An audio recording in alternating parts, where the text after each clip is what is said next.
Hi there, my name is Sheila Beckett, the Rabbi from another planet. This is a bit of an impromptu stream. I was going to make a video. I thought, I'll just stream it. This is a bit of a quickie thought. So, hello everybody, hello problem being. Oh, I haven't read your the thing you sent me, and I'm still struggling through getting the Blake Severs done. I just keep getting more work. I'm getting there. This week it's going to happen.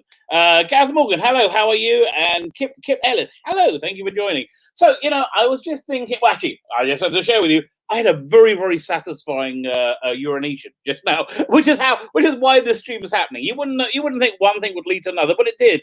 You see, that may not seem impressive to you, but when you become a boomer, such as myself, you tend to treasure these little things. So yes, it was a very. I was in the bathroom. I was peeing away as one does, and I was thinking, well, this is a very good stream. It's a strong. It's clear. I'm very proud of this stream. Yeah, I'm very envious and often terrified when my teenage sons go to the bathroom. Like I'm in the living room, they go to the bathroom. It sounds like there's a fire hose, and I'm envious. I'm genuinely envious. But so anyway, so I'm peeing, and I think, you know what? This stream's so good, I should do a live stream. I think that's really how it happened. So that's the second part, how it happened. The first part of how it happened is I had a conversation that was very interesting that didn't happen. So these things happen often if you are completely insane, as I clearly am. I had this really interesting conversation with Chris Chibnall, and it brought up some interesting points for me. So I thought I should share it with you. But it never happened. It was all in my head. It's all a complete expression of my own personal insanity. Fine. So I'm sitting there, I'm thinking, I bet Chris Chibnall is really genuinely miserable. Like everything I read from him, like, how he's like the production notes, everything he writes is like, oh God, it's such a slog, and oh, I hate it. And fair dues, it's probably absolutely miserable. I can't imagine what it would be like to be like, oh my God, so publicly hated. Oh, have your work? No, he's personally publicly hated, which I think is a bit out of line. Really, we should separate the person from the art from the artist. I'm a big believer in separating the art from the artist. Being an artist myself, but I am a big believer, and I think it's probably a good thing. But but like his work, like, can you imagine? Like his life he's just on this absolutely reviled. Like you're completely reviled. You do this work in complete reviled. So that's one aspect. And then you think, well, wait a minute. He worked really hard on that. He worked really hard on that. That was him pushing so hard. I think he put his heart and soul in. I really, genuinely do. I think he did his absolute best ever. And we're just trashing it. We're like, so. And you listen. In all fairness, it was terrible. It's not our fault. It was terrible. But it was. So I'm thinking he is absolutely, completely miserable in every way. And should we feel bad? So then I imagine him appearing, and he's all sulky, and he's in the corner. I'm like, well, what's wrong, Chris? They're all being mean to me. And I appreciate that. That's not very nice. I think that's not very nice. So and I can see it's like such a slog for him, and he's really not like that. So I'm like, Chris, why don't you just quit? Honestly, why did you, I don't want to be a dick about it, but you seem miserable. Okay, this conversation, he wasn't there. It's all in my head. I know it's in my head. However, he seems miserable. He seems genuinely miserable. And so I'm like, what? For what? What is he getting out of staying here? I want you to think about how failing so incredibly publicly as he has done. Think about what that must feel like, and he's sticking around. Maybe he's a masochist. Could be, but it seems like, listen, if you're into masochism, it seems to me it should be a little bit sexier. Then this doesn't feel sexy at all. I don't understand it. I don't know. Although, okay, my other this is a bit of a segue. But why are nurses sexy? Okay, I've never understood that. Why nurses are sexy? Because It's the most disgusting profession. It's like slightly more disgusting. No, if you're a nurse, God bless you. You're wonderful. I don't know how you do what you do. It's fantastic, but it's disgusting. I could not do it. It's basically dealing with bodily fluids from like people who are, like falling apart and not very good, and when they're very sick, which is at their worst. It's not a good job to. But I don't understand how they translated that. It's like it might be like a plumber, like a like a garbage man into being a sexy thing, but apparently it is. Okay, but so this doesn't seem like the sexy form of massacres. Look, I'm not into that, so I don't understand it. But like, what is he staying around for? I do not know. Can anybody in the chat, chat, give me any reason why you think? Honestly, what's he sticking around for? And like, whoa. Are we being too mean? I mean, I don't know. I don't know how I can more, what's the word? Honestly critique his work the way I do. I mean, like, it just comes out. It's very, very bad. I'm sorry. And I don't know what to tell you. So so that was my thought of the day. I was going to make a video of it, so I thought I would just share it. What? Have I missed something? Christian has not been. Oh, please. That'd be what? No. Okay, this is what happened. I was just thinking to myself, he must be miserable. Fred, was it Flintoff? I was just thinking that he must be miserable. He must be absolutely miserable. Like he seems very, very miserable. So I'm like thinking, what is he sticking around for? Like, just what? What would he like? What's he sticking around for? Money? Like, Kim Ellis's money? But like, honestly, can't you get another job? Like, can't you get another job where you make the same amount of money and you're not so publicly failing? I mean, I guess if he leaves, he has to admit he's failed. Well, he's done 2 years. He can say that. Although, I don't know. Maybe if we came to an agreement. Okay, how about this? I got a plan. If we come to an agreement where we say we're going to watch one episode, we'll watch it, okay? We'll give you your ratings. You'll give you a rating boost. You'll get 8 million, okay? We all promise to watch it, but you got to go away, okay? You've got to go. I want the contract signed, so you got to go. Would that do the trick? Would that do? He's a zealot. Well, that's interesting. Okay, well, exactly. That zealotry is insanity. That's very true. Zealotry, genuinely speaking, tends to be insanity. So yeah, that does indeed answer the question. Christian, Derek Mamana says, that was a problem being. Derek Mamana says, Christian, it's moving on me. Where Christian will make conscious choices on this season, calculated to alienate the fan base the previous season. Just bad writing. No. I'm not saying he doesn't have it coming to him. I'm not saying that. I'm saying, well, listen, I just feel it's like it's always hard when someone's beating up on you. Like I just feel bad. It's being pulled on. But what choice do we have? I mean, honestly, that's my question. What choice do you have but to pile on him? Because how can one reasonably critique his work, which is so incredibly bad? And yeah, as you said, it's almost certainly designed to piss us off, right? He just didn't think there were so many of us, maybe? He thought there was just like a few, and we're the crazy ones, and everybody loves it? Is that what he thought? Maybe. But again, the question still is, why is he sticking around at this point? Like literally, he's crapped himself in the middle of a supermarket, of a busy crowded supermarket. He has poop all in the pack. Come on! He does.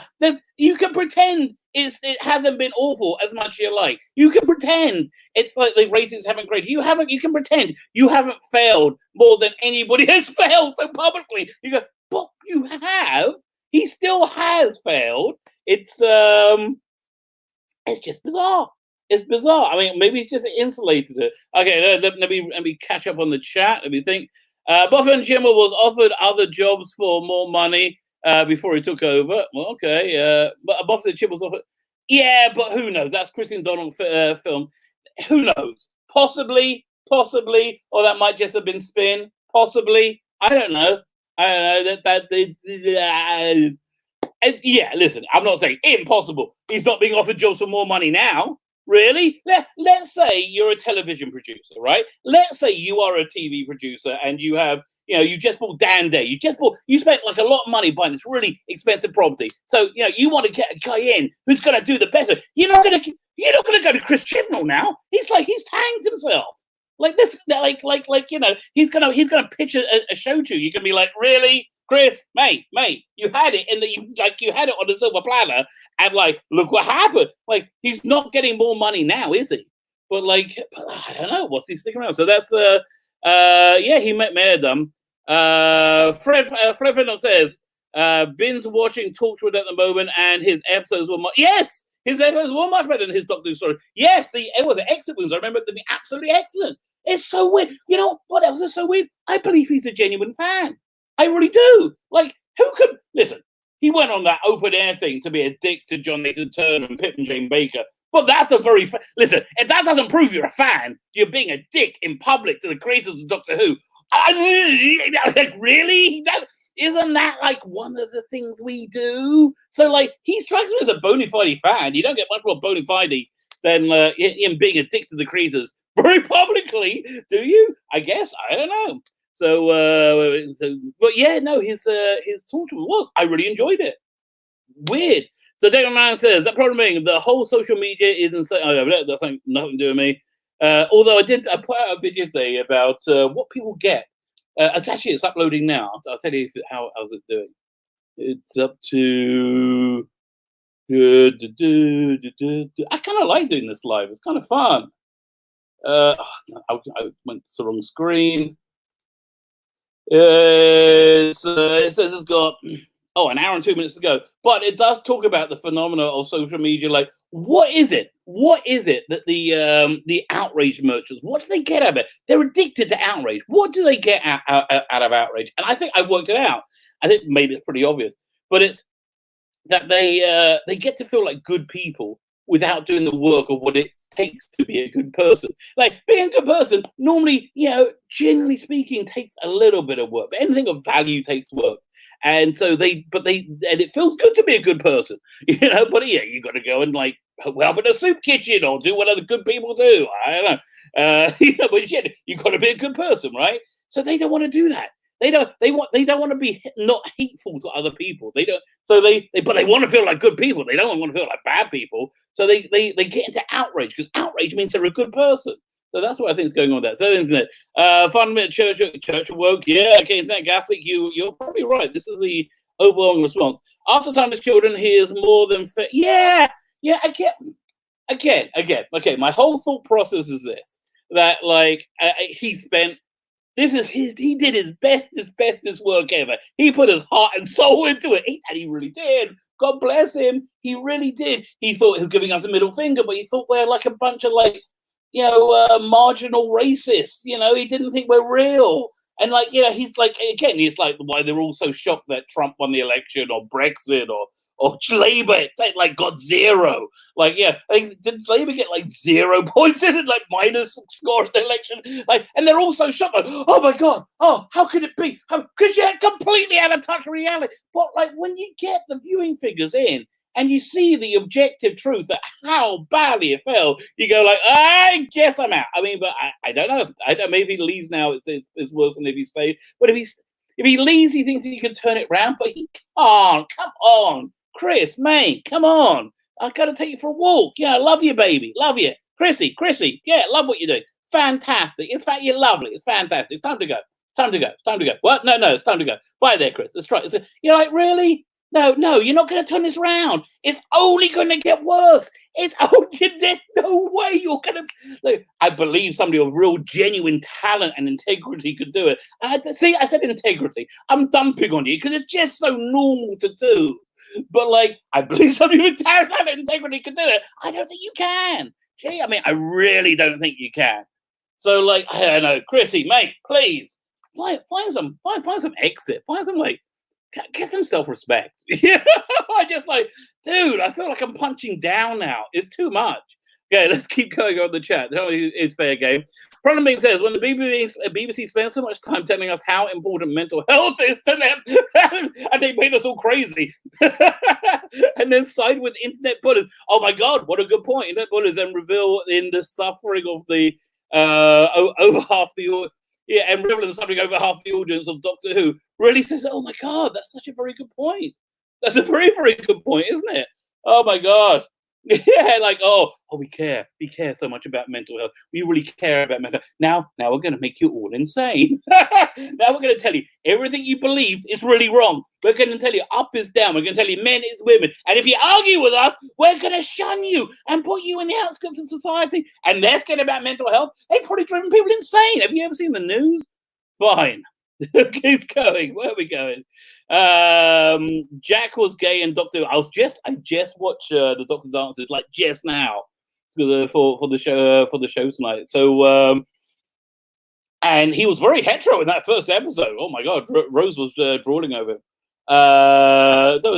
Was gay in Doctor Who in Torchwood. He suddenly became super duper gay. That's very true. Okay, yeah. He started as omnisexual, then he became gay. As gay as possible could be, which is fine, but like that's not omni. He's omnisexual, just ends up with guys more than often. If you're a football man, he'll be sacked. Yes. If there's any form of accountability, he'll be sacked. There we go. Oh, it just jumped to me. It takes too much energy to think. This problem being again, it takes too much energy to think about anything philosophically. They see philosophical debate as bullying. They do, don't they? And looking for an argument. Yes. Like, so what do you think about that? That's what they like. Oh, so what? How did this happen? How did they take over the world? Where did they come from? Oh my God. Okay, Rabbi, they preach mental health as a virtue at the BBC. Okay, what is it? They preach mental health as a problem being again. They preach mental health as a virtue at the BBC, yet pander to the worst perpetrators of mental health abuse in the Twitter mob hate who are intolerant of healthy criticism. Not just that. Okay, in terms of like the least healthy perpetrators in the world, seems like every child entertainer and musician and DJ that worked at the BBC from 1968 to 1997 was a child molester. Now, you could be forgiven for one or two, but like 97, like what? How did that happen? It was like, I think you kind of attracted each other, and that now you're talking about mental health. Although I did think about Rolf Harris today. I can't remember one of my videos saying how bad the Capaldi sound titles are. The Rolf Harris had the thing called the style effect. I couldn't remember if Rolf Harris was one of the only children's presenters of the 70s who wasn't a paedophile. So I think he wasn't. But I don't know. Listen, you never touch me. That's all I can tell you. When we go, the BBC are more concerned with their ideology than their viewing figures. Yes, they are, aren't they? It's very strange. Like, you would have thought, if you want to do social engineering, you would have thought that they would want to be able to get to an audience, right? If you want to hear people, if you want people to hear your message, you should have people not be repelled by your message. That seems to be 101. They're happy to watch us suffer, yes they are, and got on their tone deaf on their mental health whilst causing severe anxiety at the same time. Yes. Yeah, so they are like, so basically what we're saying is the BBC are the worst people in humanity. Okay, that's fair enough. So I think Chibnall fair game at that point. Okay, Chibnall was a failure. Gary Tilbert says, Tilbert says, Chibnall was a failure. Absolutely, we agree. No spink and chaser. That's true, but that's my question. Why does he stick around? Like, there's nothing he can do to not be covered in his own feces at this point. It's not like he just pooed himself at the grocery store. It's like he had explosive diarrhea, and here's the thing: he's just staying there in his like shit-covered trousers, literally dripping, and like, dude, you want to get to a toilet and just clean up? That's what I'm saying. Just get out of freaking sight. What are you staying there for? I don't understand. Money? Listen, I suppose you can pay somebody to be stand in the middle of a grocery store covered in his own explosive excrement. But yeah, okay, fine. Sorry, I got distracted. I got distracted by myself in the middle of your comment, Gary, because I'm so into me.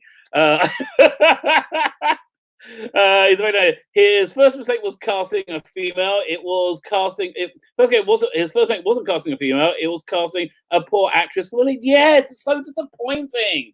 It could have been really good. It could have been really good. You know, it could have been fun. But like, oh yeah, then they blew it. They really blew it. You know, because I felt the time was I could have gone with a female doctor. You know, I think it was. Yeah, it was like the way the wind was blowing. Fine, whatever. Just make it Doctor Who. I'm cool. Okay, basically that's where I was. I was like, just make it Doctor Who, and I'm cool with it. Right? I think that's where most people were. But like, they're like, no, you're not getting Doctor Who. Fine. Exactly. We BBC. We care about mental health. Chris and Donald films. Do you think Doctor Who will get cancelled when Chibs and Jodie leave? That's a good question. I don't know. I can't believe it's not cancelled now. Like, how can you fail this badly and still keep your job? I don't understand. I don't understand how it's still on air. I don't understand what is the level it has to sink below to get cancelled. So I can't. So my answer is I can't imagine. At this point, I cannot imagine what it must do to get cancelled. But maybe. Where we go? Oh man, just really jumped to me. See, I never knew what Gary meant when he said that. Now, see, I finally saw it. There we go. Well, good job. Wow. How did I miss all this? But do they want to repair the mess? It will be tearing it down, building it properly. No, I don't think they want to, really. I think maybe that's it. You know, okay, this is the case scenario. You're with your you're with your elderly grandfather in the grocery market, right? And be in the analogy, grandfather is Chris Chibnall, and the BBC is the grandchild with it. And the let's say not like a young grandchild, a teenager, and the grandfather has the explosive diarrhea in the middle of the arm. His pants are left. Boom! They went from grey to brown. So in this analogy, if the kid is the BBC, the kid just like, I'm gonna go, Granddad. Bye. Maybe that's it. That could be it. Well, who would want to repair them? Exactly. Yeah, well, I think I just read that. Chibnall has an overinflated opinion of Joseph's talent. He has an overinflated opinion of his talent, I think. Fred Flintoff says, I thought she was the weakest thing in Broad. She's so, oh God, she's so. Yeah, the interesting thing is this. I'm watching season 1, the Eccleston season. And I have to admit, I can imagine Jodie doing a lot the same thing that Eccleston does. And it's kind of like been playing in my head because I like Eccleston and I hate Jodie. So like, what's going on? And they really have very, very similar lines and similar delivery. And I think the bottom line is this: that Eccleston just had this Eccleston has this like real talent, like this towering talent as an actor. Which look, Jodie, I think you could do whatever soaps. I just don't think you're Laurence Olivier level. You're just not. Okay, that's just the way it is. It's like, I'm not the best skater in the world. These things happen. Let's get over it. You're fine. You can make a living. Okay, you're good. But like, you're not his talent. But also, I think it was his conviction. It was his respect for the role. Where I feel she has a fundamental disrespect for the role. And they wonder why it was so frustrating because they make us crazy. Internet, that was problem being. Internet Catholic says Jodie doesn't have leading lady charisma. No, look, Jodie doesn't have charisma. I mean, like she's kind of repellent. This is why those like little things that she makes, those couple little things she does. The kid, God, do it for the kid. Oh, because they're feeling scared. They hate you. The kids are like, they hold up crucifixes. They're terrified. Oh God, it reminds me of who was it? They wanted to get I can't remember the name of the guy. He was in Tommy Trindle. What's his name? He was in that Sherlock Holmes episode, the Adventure Sherlock Holmes, the Blue Carbon card. Watch it every Christmas. It's a Christmassy episode, and he was Sylvester McCoy was in like his troupe of, but he's kind of like this creepy guy. I really have to look him up. But they wanted him instead of Sylvester McCoy to be the Doctor, and they were like, well, he'll just scare kids. That's what Jodie does. I think Jodie scares kids. I really do. John White says, should we, the realists who care about the future of Doctor Who, the franchise? Yeah, well, look, I have to be honest, like, legitimately, we do hate them. Come on. I mean, I do. I just completely hate what they're doing. It's awful. It's objectively awful. So I think from them calling us out, no, I don't hate it just because it exists. You know, like, oh, it's Chibnall. So I must say, no. Somebody said earlier that his torture stuff was really quite good. And it was. I quite liked it at the time. But I hate it because it's so unbelievably bad. Should we feel bad for crew? So that is the question that we're dealing with. Because okay, basically the idea is this: that I had this imaginary conversation with Chibnall as he's all sad and sulking in the corner because everybody been mean to him after he did his work so hard and did his bestest work ever, and everybody hated it, and he's just having a miserable life. and so should we feel bad for him? I'm like, I felt kind of bad for him. Now he wasn't really there. That was all a figment of my imagination. But that was my question: should we feel bad for him? I don't think we can. I don't know. I think it's a bit of both, really. I don't think we cannot be as critical about his work as we are. I just don't think that's feasible in any way, shape, or all. But I don't know. I just feel bad about. I don't like beating somebody up. You know, listen, don't get me wrong. Sometimes somebody needs to get put in their place. That does happen. Sometimes that does indeed happen, and unfortunately, sometimes it does fall to me to do. But I do enjoy doing it when they're on the ground and they're crying, and it's after. I don't feel good about myself. No, so yeah, that's where I am right now. He's just so covered in his own failure. I feel bad for him. But then I have a imaginary conversation with him and say, well, Chris, if you're so freaking miserable, why didn't you leave? If you hate it, we hate it, we finally agree on something, just go. Just we do it. So that was the question, John White. Okay, that's what we were. Okay, Unknown 209 says, just come to say, no, we shouldn't. The stuck-up elitist and his writing suck. True, he is a stuck-up elitist and his writing does suck. Both of those are very valid points. Very, very valid points. I can't argue it. He ruined Doctor Who. Another very valid point. He did ruin Doctor Who. I don't think he ruined it for him. I think it could be fixed, but that's me. You know what an optimist I am. He ruined Doctor Who, which has been running since November 23rd, 1983, and he killed it on December 25th, 27. Kind of did. Yeah, I get. Yeah, when she was blew up the TARDIS and fell out, you thought that was a charming introduction to a new Doctor. No, that's her. She's an idiot. She's a moron. She blows things up. Okay, Jack slept with every man he gets hands on. He just flirted with them. Oh yeah. I was watching. The Empty Child, and Rose was so into Jack, and Jack was like, "Yeah, this could happen." Was it Ham Dunny says a paper bag has more charisma and believability in a row. Yes, that is correct. Again, there's no daylight between us on the substantive issues here. Yes, they're awful. We all agree. John White, no. Okay, answer equals no. Well, I think that's your point. I guess we agree with you. Where did they come from? From underground? We don't know. We're talking about where did these idiots come from that have taken over everywhere. Thank you, Joachim Darkstar, for the laughter out loud. Problem being, it just jumped again. Oh man, wow, wow, so much I've missed it. Okay. Okay, John, you wrote so much stuff here. I'm not even close.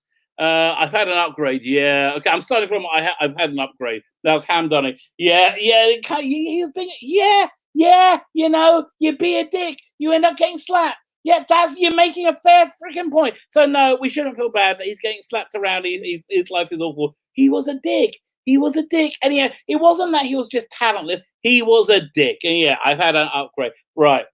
Seeing some Dave on Twitter from Big Doctor. Oh, thank you. I would love to look at it. By the way, somebody also sent me the response from BBC on their complaint, which is one of the gazillion million things I have to get to. I'm terribly sorry.